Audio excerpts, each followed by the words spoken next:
going on, guys? It is Kirk from LaneFlix Media. I got Tommy J with me. Yo, yo. And today we are going to be talking about Saving Private Ryan. We actually got requested to do this on Instagram from the Scouts Collector, who requested us to do Some Like It Hot. So thanks again for requesting another thing. It's awesome.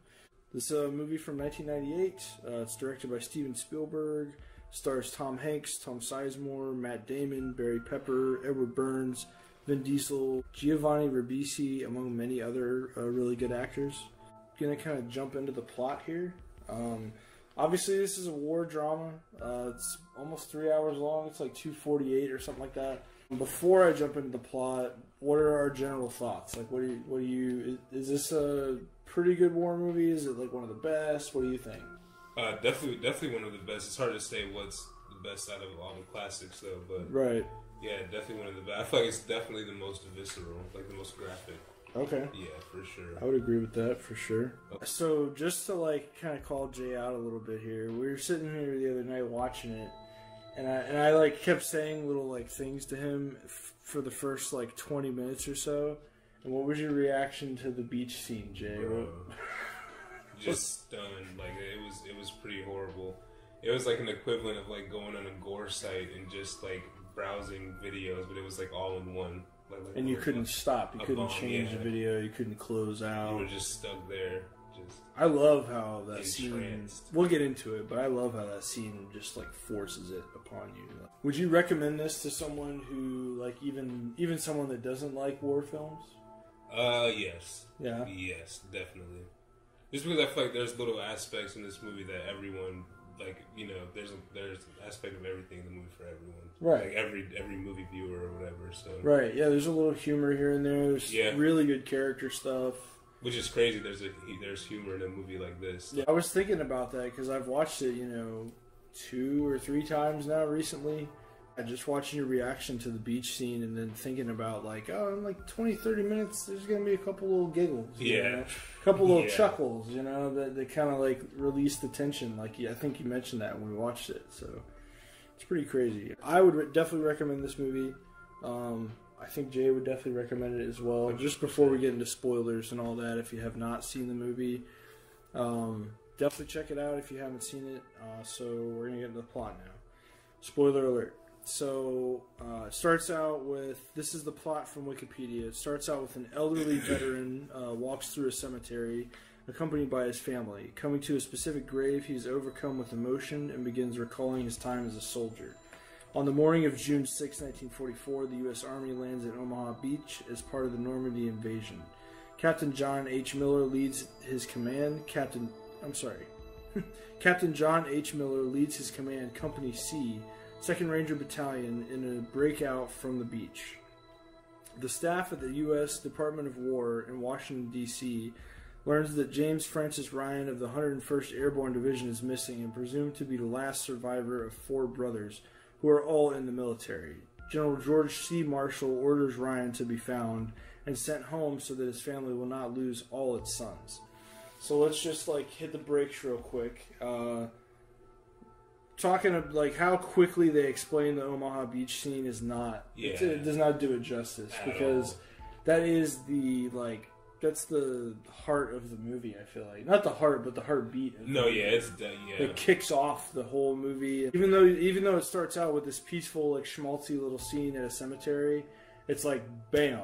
Yeah. And as soon as you're in those boats, guys are puking. Yeah. And the wave, you can feel the waves just by the way they shot it. It's so good. It really immerses you in the warfare and the hell that is war, I would say for sure. It's scary too. I remember reading somewhere that a lot of the things that I told you, a lot of the things that happened in that scene were based off of like real war journals, So which is fucking horrible. It is, man, but it makes perfect sense from what you see. You know what I mean? What were you gonna say? No, I was just saying. Remember how even in the movie, everyone had their own little letters on them. Like when they passed, they would know to just take it out of there. That's like horrible. Yeah, yeah. They knew. Like that's immediately what they always did. They give them, there'd be a little moment of silence, and then they just reach in their shirt and move on. Like that's all you can do. And whenever so and so dies. You know, how many letters had he taken? But then the guy only takes his letter. I'm like, that motherfucker has like a dozen letters. On him, like yeah. He's like, it doesn't matter. It's Hollywood. He said, we got his. It's fine. It's fine. So yeah, the scene where the general finds all this out from the other kind of underlings in the military, finds the thing out about James Ryan. To me, it's really actually pretty amazing about the character of the general, because he reads that letter by Abraham Lincoln. Yeah. But it's so cool because the scene starts and you're like, oh, okay, he's reading this letter, but he's not. He had the whole letter memorized and he had just started reading it. But by showing us that he had it memorized, it kind of gave us the impression of how important it was to him and how much of an impact it had on him, and why it kind of is like the heart of why the mission is started, because he understands, you know, that this is an American family that's already given 3 men, you know what I mean? Like, they deserve to live on, kind of thing, you know? It's pretty beautiful. It's kind of like silly, you know, that it's like towards the end too, when it's like another one of those things where like you sacrifice the whole group just for the last 2 people. It's like, is it really worth it? But yeah, I know that's why that last line from Tom Hanks is so great, because he's like, earn this. It's like make this worth it. You know, don't let us die in vain, kind of thing. So Miller, our main character Tom Hanks, is ordered to lead a detachment in finding Ryan. As they arrive in the contested town of Newville between German defenders and the 101st Airborne, Caparzo is shot and killed by a German sniper. This is Vin Diesel's character. And he's trying to comfort this little girl who's, you know, it's her sister and her parents? Yeah, the parents. And they're all kind of freaking out, so he kind of just, like, he grabs a hold of her and puts a rosary around her neck and is telling her it's okay, and she's upset because the dad just kind of like hands her to him. Yeah. But the mom and dad think that they're going to take the kids, so that's why they're like, hey, you know, go with them, you'll be safe, kind of thing. And the daughter is just not having it. She's so pissed about it. Once Vin Diesel gets down on the street, I think, doesn't he hand? Yeah. Tom Hanks has one of the other soldiers come and grab the kid. Yeah. After that, Vin Diesel's kind of out in the open still, and he gets shot right through the back. And it's pretty fucked up, because when he gets shot, you can see that his legs give out, you know? So it's like, they shot him like right in his spine, bro. And his like, whole at least reasoning, next to it. Yeah, his whole reasoning for even like, I don't know, it was pretty, like, it's sad. It's dumb, it's like, but yeah. It's like, it's kind of your fault too at the same time. Like, what did he say? He's like, I'm sorry, sir. She reminds me of my niece, sir. Remember, I was like clowning him for that. Like, you were like, "Ha, you're a dumb bitch. Yeah, you're like, a dumb this is bitch. war, and you're. I don't know. It's not like you can like. Yeah, I mean that's the other thing about you can't put yourself in those shoes. It's like you've already went through so much trauma. You just want to have one good little moment, so, right? Yeah. Or at least like try to comfort, you know, a little girl, because it's like, yeah, I mean, try to like find some kind part of your soul, I guess. Yeah, it's crazy too, because like how he said, oh, she reminds me of my niece. Like, I was clowning him for it, but I remember traveling and like seeing kids that reminded me of my nephews, and it was like, shit. Yeah, it's just the truth. Yeah, we always try to see ourselves and others. Yeah, that's a pretty beautiful part of like humanity that I don't think will ever die. Miller and his men find a paratrooper named Ryan, but not the one for whom they are searching, and are directed to a rally point where James Francis Ryan's unit should be.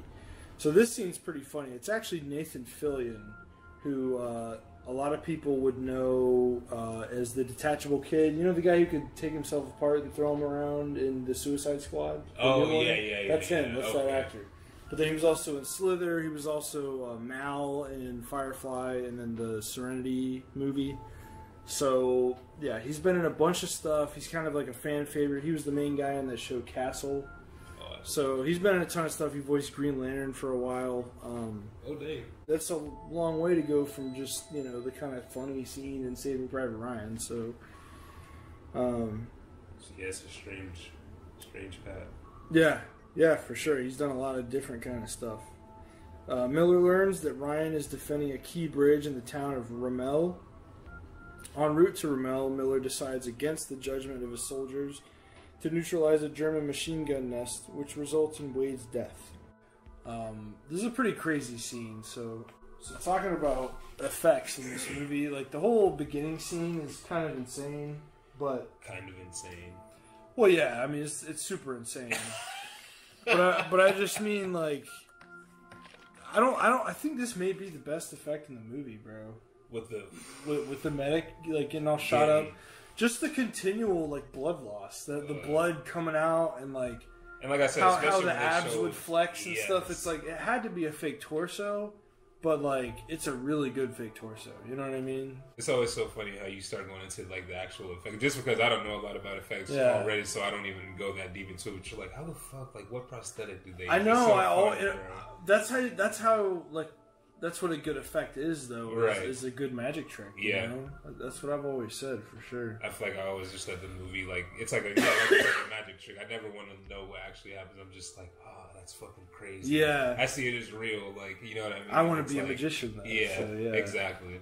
A surviving German soldier is sparred by the intervention of Upham, the detachment's interpreter, who is unused to the horrors of combat. Yeah, the one guy who was in the gunner who killed the medic guy. Yeah. The new guy who Miller went and picked up, who's pretty much a writer. He's not even really a soldier. He like argues to spare the guy, so they do. The guy gets away. Steamboat Willie is the German's name is. Miller blindfolds the soldier, who has been nicknamed Steamboat Willie, and orders him to surrender to the next Allied patrol. When Reiben threatens to desert, Miller diffuses the situation by calmly telling a story that reveals his civilian background as a teacher and baseball coach, which he has not previously spoken of and which has been the subject of much speculation among his men. They have a pool, like a betting pool, and like, oh, what do you think that the captain did before the war? Da, da, da. They even make a joke earlier on that the captain may not even have a mother, right? You know, so. He's like super hard ass. He's like they give me all the shit because I get the shit done. I was gonna ask, do you think there's a reason why he didn't say at first what he did, or? Yeah, because a school teacher, right? He's this platoon's like leader. You know what I mean? So he wanted to. I feel like show he could be a leader first, and then it's like okay. Well, and I think it's just it's a separation thing. Right. He doesn't feel like he's that. It's a big point of the movie. He says, "I wonder if my wife will even recognize me when I get back." You know? It's a really good movie, dude. This is one of like people talk about Forrest Gump, and like I think Forrest Gump is overrated, but my sister hates me for that because she fucking loves. I've always been the same way. Like in school, like it's they would cute, overdo it. But like yeah, dude, it's just like there. I don't know. Like, I don't want to say it's a bad movie. It's definitely not a bad movie. But I feel like it's overrated as hell. Yeah, and I think this movie is like mad underrated. Like people that like war films know about this movie, but this is like one of Tom Hanks' best performances because he is just like stone cold the whole movie. It's crazy. You have the case right there. I looked at it and like the scenes just started playing in my head instantly. It's like the little like trumpet music. Yeah, just like, bro. I just like salute really quick. Like, oh man. So upon arriving in Rommel, Miller's detachment makes contact with Ryan and informs him of his brother's deaths.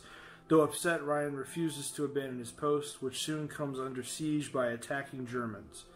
Miller and his unit fight alongside the 101st as the German armor advantage takes a toll on the Americans. Jackson, Mellish, and Horvath are killed in the fighting. In an attempt to destroy a bridge with pre-placed explosives, Miller is wounded by quote-unquote Steamboat Willie. As the Germans approach the bridge, American P-51 Mustang fighter planes, Sherman tanks, and infantry overpower them and end their advance. Upham confronts Steamboat Willie, who begins to try talking Upham into letting him go. Now aware of the difficult choices soldiers make during wartime, Upham shoots and kills him. Before dying from his wounds, Miller tells Ryan to earn this, referring to the sacrifices others have made so Ryan can experience a post-war life. Ryan is revealed to be the elderly veteran from the beginning of the film and the grave to be Miller's. Ryan expresses gratitude for the sacrifices made by Miller and his men and says he hopes he earned it, then salutes Miller's gravestone. And that's kind of it. Like that's the literal end of the movie. Before I even get into the review, I just want to make a note. So, I have a few more notes to say, but just because we're at the end of the plot, my grandfather, who he and my grandmother were never officially married, but I knew him as my grandfather because I didn't know my real grandfather. He actually was at Iwo Jima. He was at the raising of the flag there. He didn't take the famous picture, but he was there. And he said after seeing Saving Private Ryan that this was the closest that any film had ever gotten to feeling like that. And I don't know, a lot of vets I talk to who have been in combat say that it's pretty real. It's pretty... And you really feel it in that first scene. Just the power of like war being forced upon you, you know. To me, that makes this the best war film ever. I don't know if it's like objectively the best. I know it's a really good one. I know people definitely appreciate it, but yeah. Did your dad see this? Or do you remember? I am not too sure actually. What did you like? What were your general thoughts of, you know, after talking about the plot and stuff? Just of the whole movie. Yeah. Do you have like a favorite character? Do you have a favorite scene? I don't think so. Like, I don't think I had a favorite character in this, just because like the focus wasn't on, you know, really any one person. You could say that Captain is like Tom Hanks' character is pretty cool, but I don't know, just all of them sacrifice. You know what I mean? And seeing them all grow together and everything. I don't think I really could pick, honestly. Yeah, it's hard. It's so hard. And then it's like, I don't know, just like a family, it's like you love each of them in their own little way. Like each of them have a thing that you love them for. It's like, yeah, because I mean, obviously the captain guy is really cool. You always like the leader guy, usually. Right. You got the one guy that's kind of like talkbacky, but he ends up being the captain's like right hand man by the end of the movie.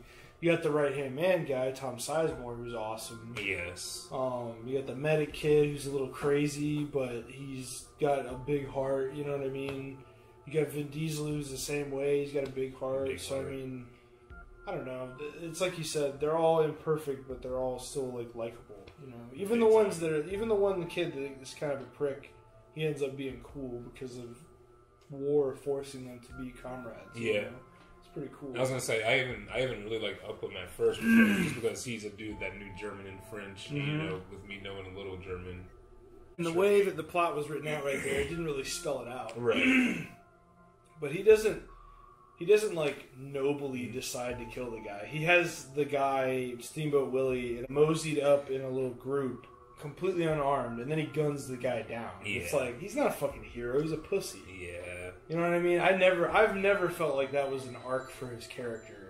Yeah, to like be like more open to combat. It's like, fuck that scene doesn't affect me as much as like him like listening to his brother, not his real brother, but his like, brother, yeah, in combat, you know, just die up there, and then he watches. Yeah, the Jewish kid, bro. Yeah. You just listen to the Jewish kid get stabbed to death, bro. Like, and then he watches Steamboat Willie just walk right by him, like, and they're just like, yeah, bro.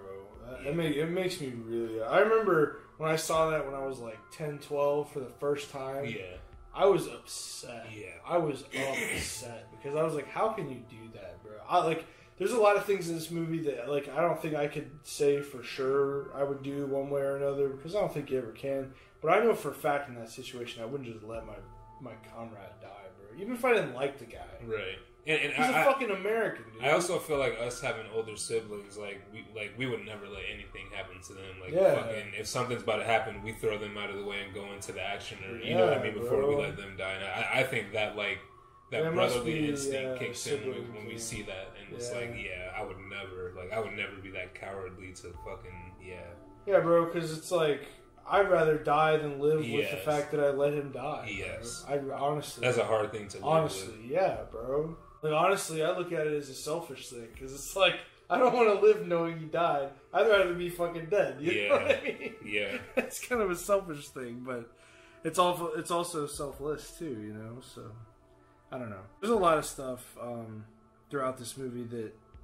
it keeps like a really hurried pace up until the parts where you get to know the characters more. But even then, you know, the conversations stay pretty quick. There's some meditation later on when they kind of hunker down in a couple buildings and stuff. Yeah. Which is kind of nice. It gets a little bit slower, and you just get a little bit more of who the people are. But there's a clear rapport between Tom Hanks and Tom Sizemore, the captain and his right-hand man.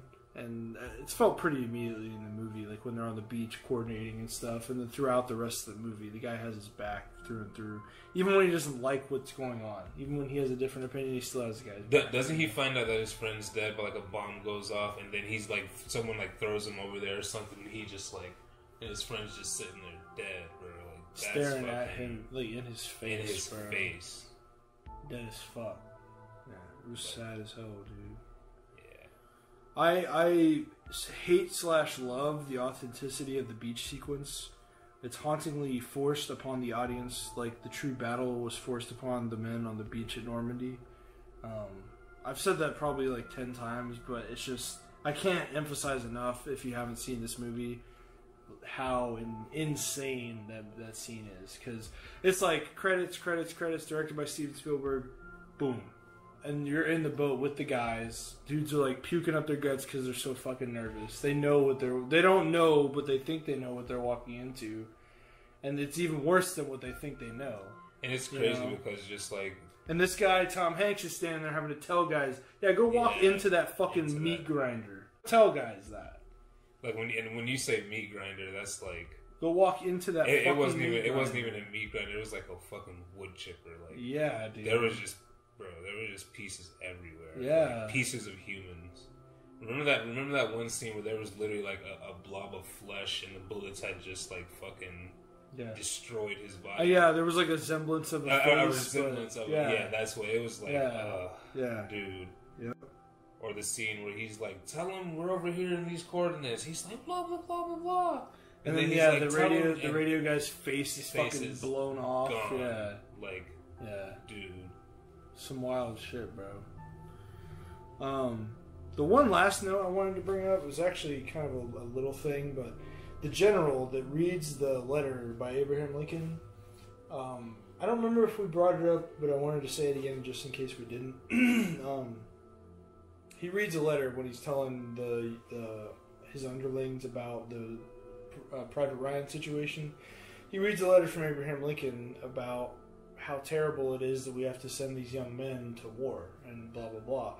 Well, about halfway through the letter, he just like sets the letter down and he has it memorized because he has dwelled on this idea for so long. And the actor, Harvey Presnell, the actor playing this general, really pulls the scene off because he seems like he just completely memorized that letter. Like, and without acting, really. He just sat there and read it. And it was so cool because how controlled he was being showed how much emotion he had, behind it. And it was just really well done. I wanted to point that out. Kudos to Harvey Presnell. He's a great actor. I think he's probably passed by now, but either way, a great actor. He's an old guy, so I don't know for sure. But either way, really good movie. Even if you don't like war movies, it's a really fantastic movie. You have any closing thoughts? Any extra? It's not really like a lot to say. Yeah, it's just one of those movies you gotta watch. You gotta check it out. Yeah. What would you rate this out of 10? Oof, I have to give it like a 9.5. Yeah, I rated it a 9.6. yeah. I have to give it. You gotta give it that little. No, 9.3, I think. Yeah, okay, 9.3. Yeah. Oh, okay. I have something to tell you after this is over. I really appreciate you guys listening in. This is going to be the first video I've done since Elf, so I'm going to do a review on Pig with Nicolas Cage soon. I fucking love that movie. And I'm also you watched it? Oh, yeah. That's what I wanted to talk to you about. And then I have a review of Spider-Man coming out also. It's a little bit late, I know, but I'm going to get that out hopefully within this next week or so. So thanks again, guys. Please like, comment, and subscribe, and share this video with anybody that likes war movies and has seen this movie. And if not, have them watch the movie because it's awesome. Yes, it is. You got anything else? That's it. All right. Peace out, guys.